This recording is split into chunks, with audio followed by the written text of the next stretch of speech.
Hey, Alyssa. Hey, Samantha. Are you ready? I'm so ready. It's our season finale, season 3. I can't believe it. Not the best timing for everyone being quarantined, but we are taking a shorter hiatus than we did last time, so we'll be back before you know it.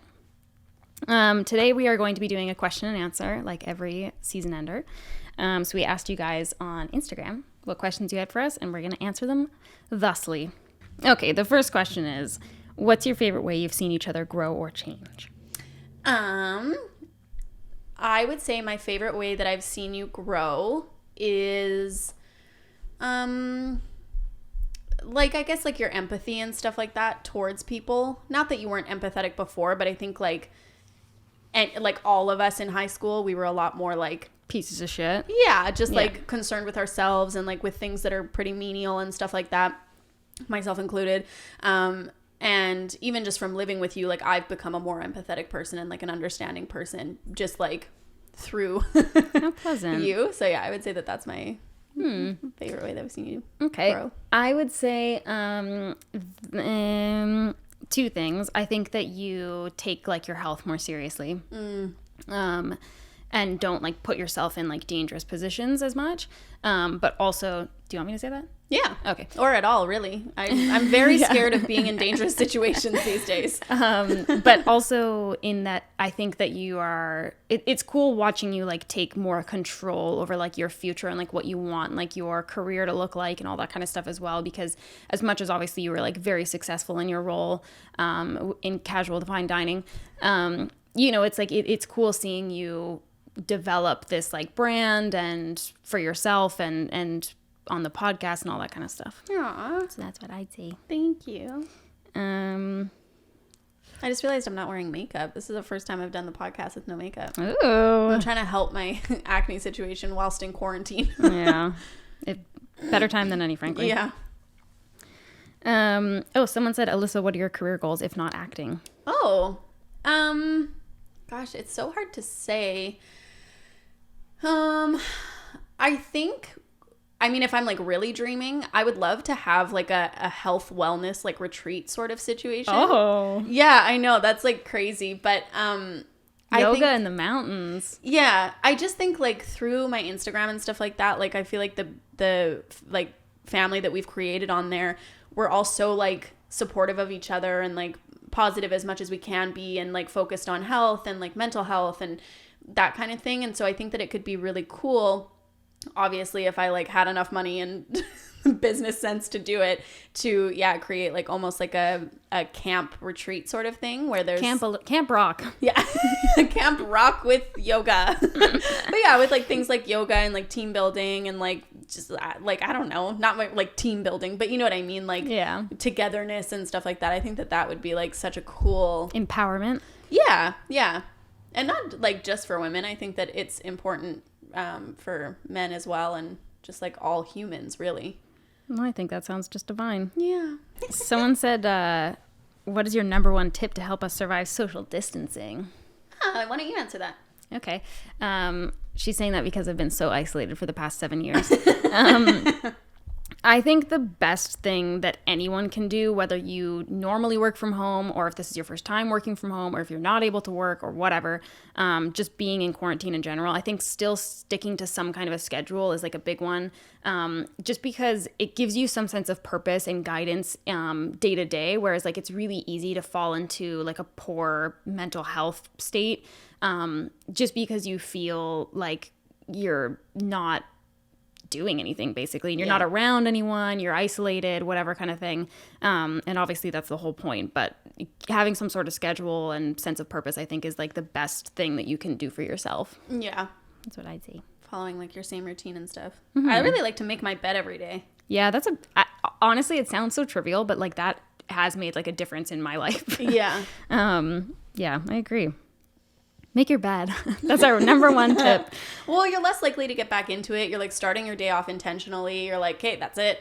Well, and what I've noticed as well is that like because making my bed feels like, okay, my room is like clean, you know? So then I try to keep everything else clean around it. Right. So I think that's a good thing. Someone said, what's the most unpopular opinion that you hold strongly? That the fucking moon landing was a hoax. Oh, wow. I was trying to think. I was thinking about like what mine was, but also like what yours would be. And I'm like, I don't think that either of us have that. And then you just pulled that right out. Right. Yeah. Okay. I don't really have anything to support it at this point because it's been a long time since I did research. I also want to preface, I do think we've, like, as a world, made it to the moon. I just don't think that it happened when they say they did. I don't know. All right. Come at me as astronomers. Just kidding. Don't come at me. Please don't. I don't know that I have one. Really? You don't have an unpopular opinion? I would say that I used to until I became like less ignorant to things around me. Because, yeah. Yeah. I'm just trying to think about like unpopular opinions I've seen like recently kind of thing. But I'm not usually on the side of unpopular What about opinions. even like trivial ones like pineapple on pizza? Yeah, no, that's fucked up. I can see the merit in it. That's what I will say. Because like salty sweet situation, I can see the merit in it. I just think that particular pairing is not for me. Well, you don't eat meat. That's true. But even when I did, I just don't know that Ham and pineapple is my shit. Oh, you love it? I love it so What's much. wrong with you? I don't know. I've really like enjoyed a pepperoni these days too. Now I want pizza. Pizza's so good. Okay. Have you learned anything in therapy that really surprised oh God. Have you learned anything in therapy about yourself that really surprised you? I guess that I'm like capable of forgiveness.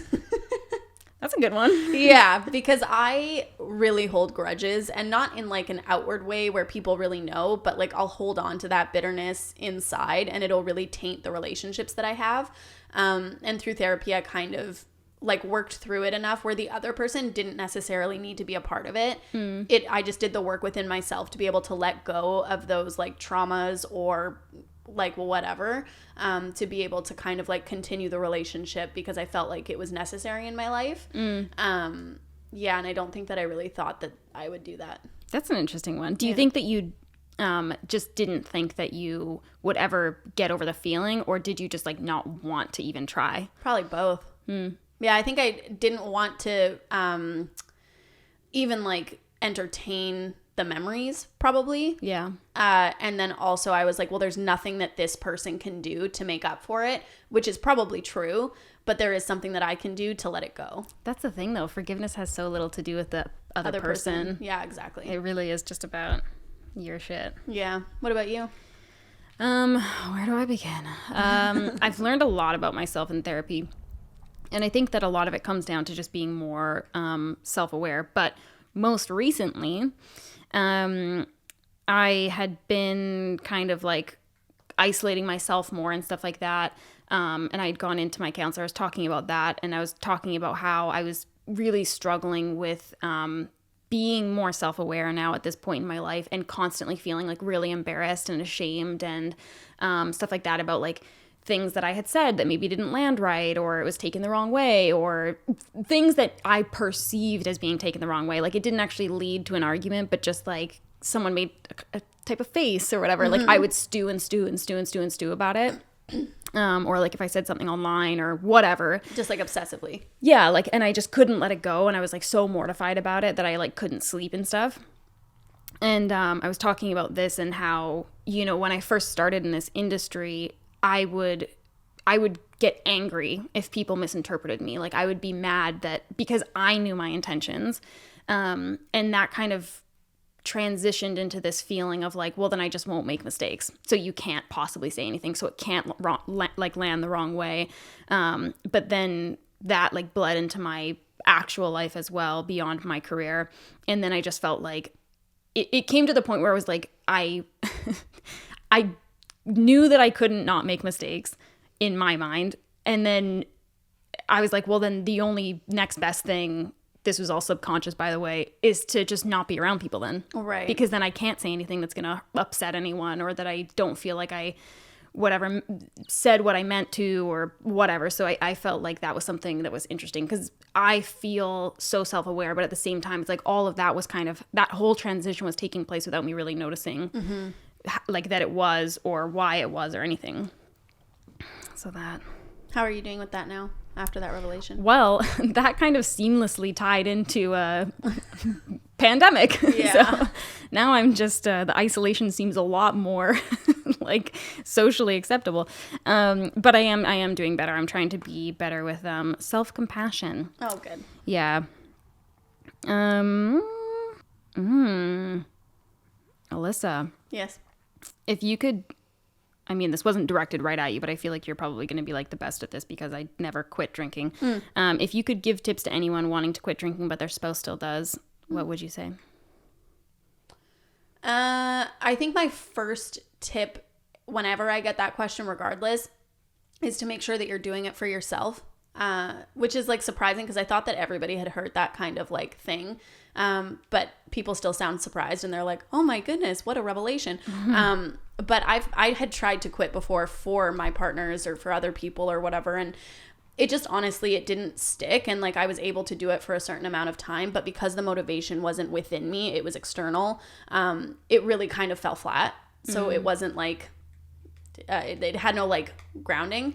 So make sure that you're doing it for yourself, because then at least if you're seeing like your spouse or your significant other or whatever having a drink, it's not that you are feeling bitter that they can and you can't, air quotes. It's that you are making that choice yourself to not. Yeah. And if it's something that like is in the beginning, I would argue that maybe your spouse could support you for a while and not drink around you, because I know that the first couple weeks, for me anyway, were the hardest. And so it would have been harder if somebody was constantly drinking next to me. I was smelling it. If somebody was especially getting like buzzed or something, that would be like not a trigger for me, but it would just be kind of like disrespectful in my mind. Not that like my like my addictions or whatever or anybody else's like cross to bear. Yeah, but I just think that if you have compassion for somebody, you would try to help them. So yeah, I would say do it for yourself. Ask if they'd be willing to like assist you in that way for the time being or whatever, if that's something that they're comfortable with. And yeah, I guess that's it, because I think that it is hard if you are surrounded by people who drink often. But I think that once you start seeing the benefits of not drinking, I'm like a freaking like, I'm like preaching. But once you start seeing the benefits of not drinking, it's like, it's so hard to even think of going back. Yeah. Like I even missed my like 9-month soberversary because I'm just like so used to not drinking now. But yeah. Yeah. I was going to say too, when you're talking about like doing it for yourself, as well, that could even mean like not doing it out of like social shame or guilt as well, because like I think that a lot of people sometimes are misled into thinking that they're doing it for themselves, but they're actually doing it because they feel so like ashamed because they feel like they should be. Yeah. But I think that's probably bang on. I don't know though. Yeah. Again, never had to stop drinking.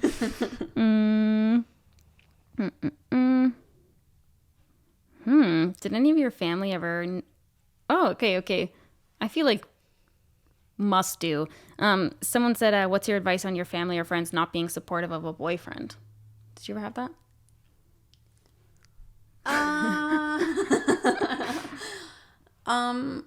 I don't know that my family was ever not supportive of my boyfriends. They were concerned at times when I was dating people who weren't necessarily the healthiest for me. But yeah, so I'm going to let you take that one. Yeah, I mean, my advice at the time was poor because like I didn't handle it in a way that I would have handled it now. How would I handle it now? I think that I would probably just ask my peers and or family to respect my relationship, that I'm with this person for a reason, that I appreciate it and I know they're there for me, but that like I want to see this through and this still feels right to me in this moment. Yeah. I think that's probably all I would need to say about it, because it is your decision to be with who you want to be with. And I don't think it's unreasonable for people around you to have concerns, especially if they're warranted concerns. You know what I mean? Like if this person has been dangerous in the past or abusive or, whatever, like just any kind of slew of issues that could be possible. It's not unreasonable, but at the same time, it's still, people are still going to do what they're going to do. And it's nice to feel that you're being supported even if they maybe aren't happy about that particular thing, because it's the issue with, now I'm just going off on a whole other tangent. I'm not, whoever this is, I'm not trying to say that your partner's abusive. Yeah. But in so many scenarios, that's why people end up staying in abusive relationships, because they feel so ashamed to talk to their talk to their family about it and their friends, because, if they keep going back, and it's just like a whole. Right, because they feel like they don't have anybody to turn to. Exactly. Yeah, exactly. Oh, someone says, how do you manage your podcast? Who edits the audio and who runs the approachable IG? Okay, well, nobody runs the approachable IG. We basically just reserved the username. Yeah, we had good intentions with that Instagram, but alas. It's just hard to get the content for it consistently, and then also for our own separate stuff as well. Yeah. We have such hard lives. Well, not like that it's hard. It's just like, you would think like living together and having all this like time together, it is actually surprising how little time we have to actually like take a photo. Yeah. Because a lot of the time, like, Sam will wake up early, so she's already done her makeup and then taken it off by the time that I've actually put my makeup on, sort of thing. And like, it sounds crazy, but like things with acne, it's like, I can only put my makeup on once a day. Yeah. So like, I'm not going to put it back on or whatever. Well, and I think also it's kind of like being respectful of each other's scheduling as well. Yeah. Time spent with partners, time spent relaxing and whatever. It's like you can't just like be like forcing each other to work all the time. Yeah. But anyway. Yeah. Anyway, I was just like, whatever. With the editing, this season we've been doing, I edit 1 week, Sam edits the next, so on and so forth. Yeah. Oh, what is something you learned this season that is important to you?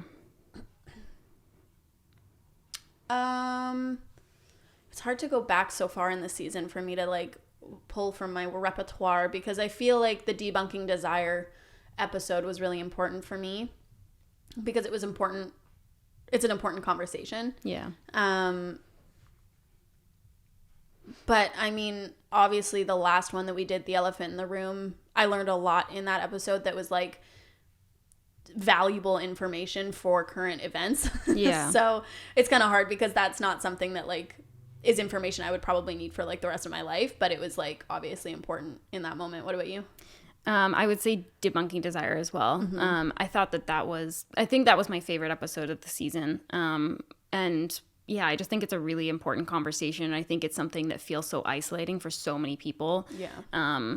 And it's not talked about nearly enough. So I thought that was like a really, really good one. Yeah. And that one, if you guys didn't see it, was about low sexual desire, specifically in women. Yeah. Predominantly. Oh, someone said, what is your relationship like with each other's significant others? Somebody asked me on live yesterday if Matt and I hang out when you're not around. Oh, and really? I was like, I mean, would you go hang out with your friend's husband? I don't know. I had a friend that hung out with Matt like when I wasn't around, not in like a weird way. It sounds weird. There's no way of saying that doesn't sound weird. But I mean, I guess it makes sense because like we live together, but we don't live together in that way. No, and like it's not like I met them at the same time. Like I don't know. No, like Matt and I get along just fine. I think that he's very funny. I enjoy spending time as a family together, but we don't hang out by ourselves. That would feel like weird. The only time that I could envision us hanging out by ourselves is if I got really into video games and then he also wanted to play that same game, and then we started playing video games together. That's literally the only scenario that I can like imagine that being a thing. But also like I'm home too. Like, and if I'm not home, it's because I'm usually out with one of you. Yeah. So. Yeah. And I get along with Alyssa's partner just fine. I haven't seen him. He's fucking always out of the house. I know. He's not a homebody. No, he's really not. So I rarely see him. But yeah. Someone said, how has the podcast affected your relationship with each other? I don't know if it's the podcast, but like I feel the most comfortable with you that I ever have. Yeah, I think that was like bound to happen, just being that like we're around each other so much more. Yeah. Yeah, oddly, like the whole like don't mix business with pleasure or whatever, like, and don't like work with family and like all that kind of like all those like traditional things have like really not been an issue. But I will say that like the podcast isn't all day, every day, Right. typically for us, unless it's something that we're like really having to like research, or it's like we're having problems with editing or whatever. Right. So it's not like we're constantly like all work, no play. And I think that we just have like a good balance in that way. Yeah. And I think that neither of us are like really selfish, I guess. Yeah. And that's like helpful. Like we're not. Yeah. I feel like when people say like don't mix business with pleasure, they talk about money a lot. And it was never really like an issue of like, oh, well, I did more work than you, or like whatever. It's just like, this is our thing, sort of thing. And same with like the workload. If one of us is having like a rough time, then the other one picks up the like weight, and then vice versa. And I think that that is like a really nice thing that we're able to do. Yeah, it's agree. not like, well, I did this. It's like, well, yeah, I love you, so obviously I did. Eye water. This is an interesting question. Someone said, have you accepted people's interpretation of your words, or do you get defensive over them? I've never been asked that question before, but it's so interesting. I used to be a very defensive person, and I really don't think that I am anymore, if I could be so bold to say. Yeah, I would agree with that. Yeah. I think that I just like try to see where they're coming from, and most often if people are like commenting to me in a non-positive way, it's usually because I have made a mistake. So I learn from it, and I thank them, and we all move on with our lives. What about you? Yeah. I mean, I don't think that I'll ever fully get over people misinterpreting me.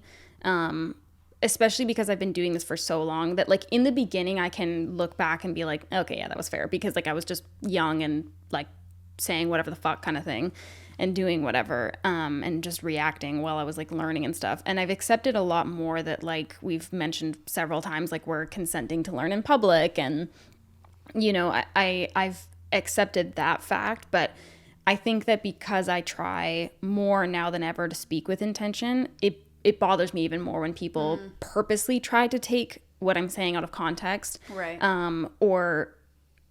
And also because like I try really hard to put myself in other people's shoes and see where they could be coming from and stuff like that. Even if it's something that I completely disagree with or completely whatever, I still try and see like why they might think the way they do or whatever. And so I guess that it's hard to not be like afforded the same courtesy. But I mean, I think I handle it a lot better than I once did. That's for sure. For fuck's sake, I fucking, god damn it. You lost your place again? Yeah. People always ask if we fight. Gosh, for the last time, no. We don't fight. Someone said, how long did it take for Alyssa to tear up this episode? I haven't teared up once, but you know Just what? Hanging in there. You know what I think it is I just had like a full coffee. So like I'm not emotional. I'm like buzzed. Yeah. Oh, what is your entrepreneurial advice for starting your own business or brand? Where to start? That's on you, man. Why? You're in the thick of it right now. Oh, You are. I'll tell you when I'm like successful. I think that I feel not, I also don't feel like I'm adequate to give advice on this, because the only reason I was able to start doing what I'm doing now is because I was in a position of privilege, in that like I was living at home with my parents, and so, you know, they could cover my costs in that way, and not like for doing this stuff, but for like obviously rent and food and all that kind of stuff. And you know, if I hadn't had that, I probably wouldn't have been able to start this and been able to like dive in as much as I did. So that makes it a little bit difficult, because you really do have to be willing to put that time aside. But if I could say anything, I would say don't undervalue yourself. Be willing to put in the work. I think that a lot of times people get kind of caught up with this sense of entitlement, and not even in a bad way, but just we've been taught that like if you put in the work, you're going to be rewarded for it. And sometimes it's just like you cannot even grasp how much work you really have to put in to get something out of it. So I think that just, you know, trying to stay on the right track of, you don't know when whatever you're reaching for is going to come your way. So you just have to be consistent and be willing to, you know, weather that time. Well, and something I've also learned is, and not to undermine anybody's hard work, but sometimes it isn't about how much hard work you put in. Sometimes it's circumstance. Who you know. Who you know, networking, stuff like that. Like, I feel like I was taught, like, you just work harder, work smarter, do all this stuff. And I think that definitely puts you in a better position. But sometimes it really is, like, right place, right time. Well, and exactly. And I think that also, I'm reading the book Outliers right now by Malcolm Gladwell. It's fantastic. It talks a lot about this, basically, like, success and how success isn't like as like mystical as we really think it is. Like, it makes perfect sense. And, you know, something that they touch on in that book is the fact that, you know, if you don't have time to practice and do what you need to do to get good at whatever you're trying to pursue because you are, you know, financially unstable, you have to be working, whatever kind of thing, then yeah, of course you're not going to be able to be in the same position as someone that's well off enough that they don't have to be working the same amount as you do and all that kind of stuff. So I think also having compassion towards yourself in that way, doing as much as you can while also making sure that you're taking care of yourself, and being realistic too. Because I, as much as I believe in like setting really big goals and doing whatever you want to do and pursuing whatever you want to pursue, I also think it's important for people to, you know, have a good grasp on maybe this isn't going to be as rapid as you think. Mm-hmm. I don't know if that's even moderately helpful. Yeah. How has your mental health been since this pandemic escalated? Mine's actually been okay. I was really anxious one of the days, but I think it was just like a combination of things. But again, like I said in the last episode, I'm just trying to fill my mind with information that is directly from sources that are like trusted, like the World Health Organization, the CDC, Canada, .ca, like Trudeau's Twitter, stuff like that, so that I'm not like reading Reddit posts and like working myself up. Yeah. Because I would like to be knowledgeable and alert and stuff like that. But there really is nothing else I can do besides what those companies are telling me, or organizations, are telling me. I'm washing my hands, I'm self-isolating, you know, I'm doing everything that I can. So the rest of it, there's really not much, and that was something that our therapist told me, like, what if you didn't have control over anything? And she just like kind of like laid that as a like what if for me, so that I stopped like being so concerned about things like mortality and stuff like that. And that's kind of just where I'm like leaning into, is like, I don't really have control over anything other than myself, and that brings me comfort. Is like, I'm doing as much as I can. So there's no point in even like, it's like fretting, I guess. Yeah. How about you? I'm generally fine. I'm not like panicked, but I will say that it's like, it's pretty unnerving to me going to the grocery store and like everything's empty and you're like that's weird to me. It's just makes me a little bit uneasy because what's happening right now is so unprecedented. We haven't seen this before. Like I was asking my parents, I'm like, have you guys ever experienced this? They were like, hell no. So, you know, this is like a first for most of us. And it's scary, obviously, because it's weird how similar it is to like movies. Right. Like it just seems like, how did this so quickly become this thing? And so, I mean, if I sit and I think about it too long, then I'm like, oh God. Yeah. And I'm trying not to think about the long-term effects, because that also kind of makes me anxious. Yeah. Because obviously, you know, like kids being out of school, like so now they're behind, you know, right, because they're out until the end of school. Like, right. I did read that people are homeschooling though.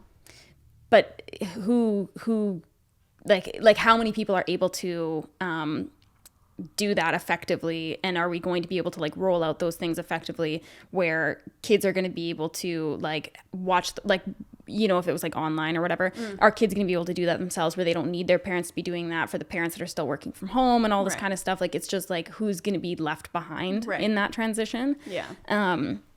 So I'm trying not to think about the long-term effects, like, you know, kids' education and our medical centers and our economy and all that kind of stuff. I'm just trying to not. Be like respectful of it, but not like obsess over it. Yeah, well, and exactly like you said, just do your part, and that's literally all you can do. Everything else is completely out of our hands, and it just is what it is. Well, and that's the thing, is if everybody did their part, this would be a lot less like grave. For sure. Yeah. So that is it. Yeah. And I also think that it's worth mentioning that, you know, obviously like we're in a little bit of a different situation because both of us are able to do our jobs from home. Like our jobs aren't impacted by this quite as much. So it's certainly a little bit different for us in that respect as well. Yeah. What's one thing you wish everyone knew and understood?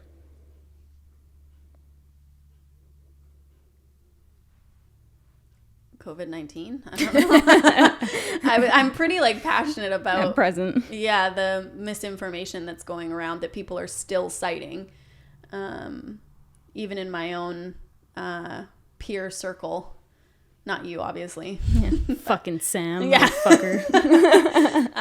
So I do wish that people would educate themselves in a responsible way. But something else that I wish people understood. I mean, this is like a little petty, but I used to have boyfriends who would tell me that being in the service industry was like being a stripper, which is also really... I can't like just the fact that you have plural people. Why do so many people relay the same sentiments to you? I don't know. Between the stripper thing and the old lady hand thing. I don't know, because I date the same kind of man. Which also, there's nothing, in my opinion anyway, there's nothing like wrong with being a stripper. Like I don't know. That doesn't like seem like a bad thing unless you're like unhealthy and whatever, but that's like any job. However, yeah, I'm like, I wish that people understood that like I still had to use my brain to be a bartender and to be a bar manager. Like I was doing cost of sales and I was there at the meetings with all of these like very important people that you would respect, but because I was a bar manager or a server or something like that, you didn't respect that. So I wish that people put a little bit more like respect on your name. Yeah, man, respect, but not even just for me, but for everybody in the industry. And I know that there are like restaurants and like stuff like that where it is like a lot more relaxed and stuff, but a lot of the people who are being like people say they're airheads and all of this stuff, I'm like, do you even realize how hard it is to work at these restaurants? No, like, they don't. Like the multitasking and the physical work and stuff like that. Like it takes a lot of brain power, dude. And like, you're just calling me an airhead because I'm in heels? Yeah. Anyway, the disrespect.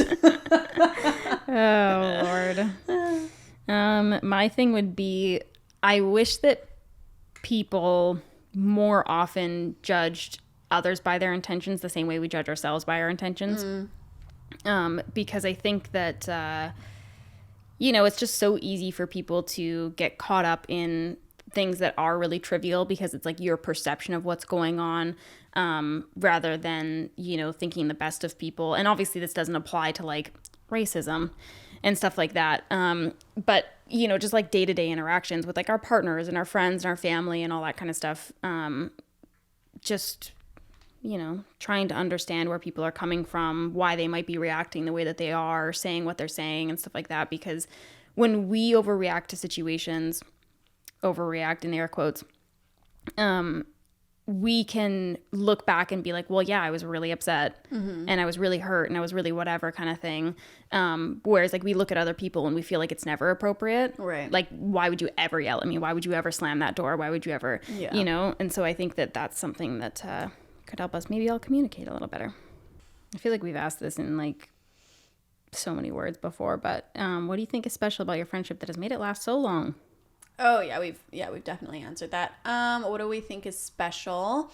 I mean, I'll basically relay the same answer, I guess, that I have previously, is that I think that we... Guest experience. Yeah.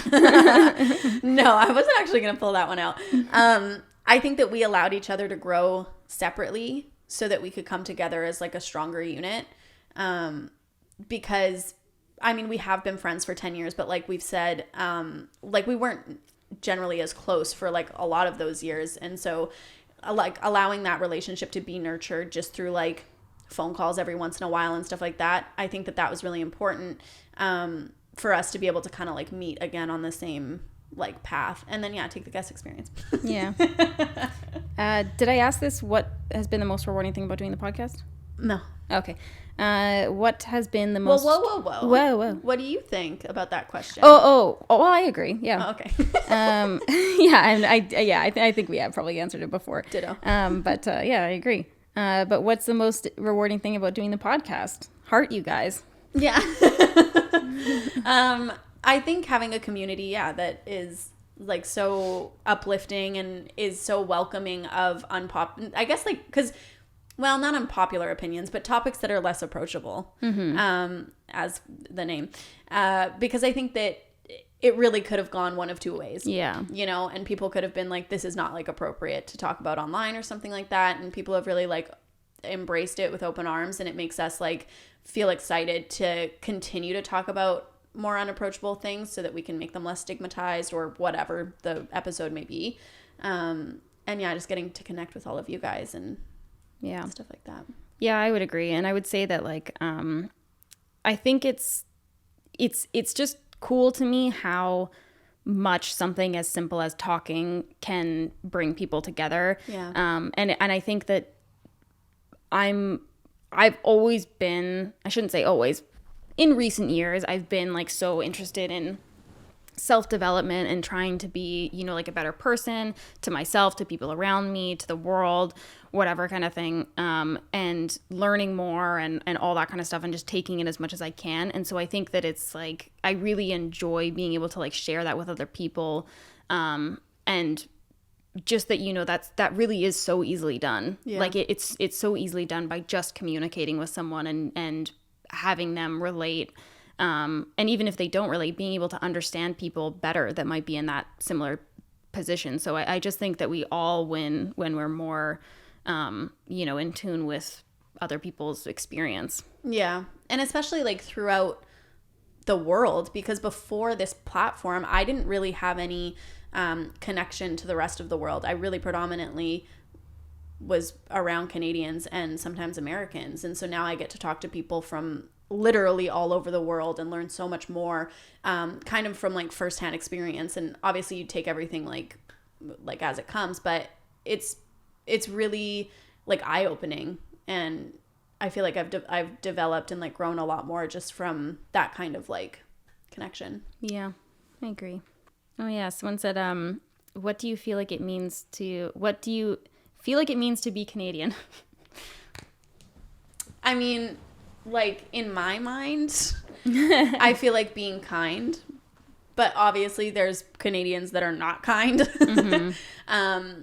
But if I'm trying to like be patriotic, I feel like being kind and welcoming and inclusive and I feel like that's what it means to be Canadian. But I mean, again, obviously not every Canadian subscribes to that, but that's kind of like from growing up in Canada, that's how I feel about Canada. Yeah. I would say similar, like, cause like, I think that, the thing that a lot of people compare specifically Canada and America. Obviously we're so close. We're like similar in that we're very like, we're Western countries, whatever. Yeah.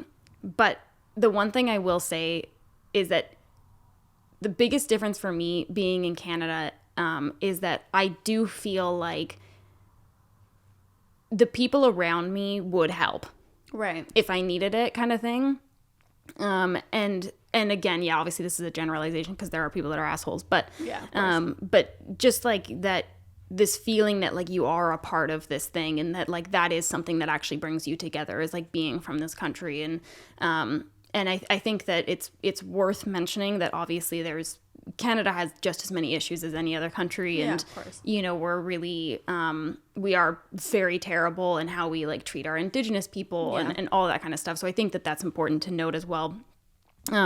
Because it's so easy I think it's so easy being a privileged Canadian to talk about how great Canada is. Of course. Yeah. Yeah. But really like we have been so lucky, I think, in our experience of where we're from. And I feel, protected by our government. And like, I am really proud of the fact that our government is generally quite liberal and that, like gay marriage has been legal here for quite some time. Abortion and women's rights in that respect, all of those things are not, they're not up for discussion. Yeah, it's not something that I grew up questioning. Exactly. Yeah. So I think that all of those things make me very proud. Yeah. Of Canada.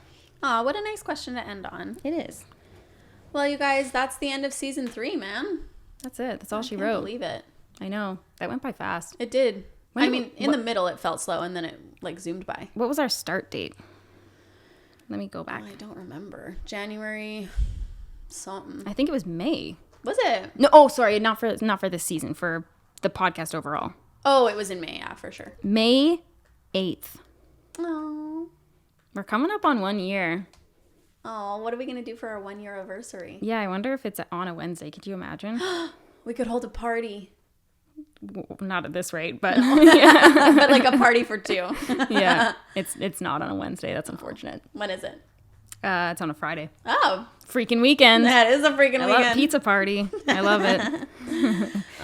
Well, thank you guys so much for sticking with us for another season. Yeah, thank you guys. Yeah, we're so grateful to have this platform and to have you guys here for it. And we're so excited to come back in season 4. And also a huge thank you to all of our sponsors for this season, because no kidding. We had an ad for almost every episode. Yeah. And that was a big one for us. We've almost paid for all the equipment. Yeah.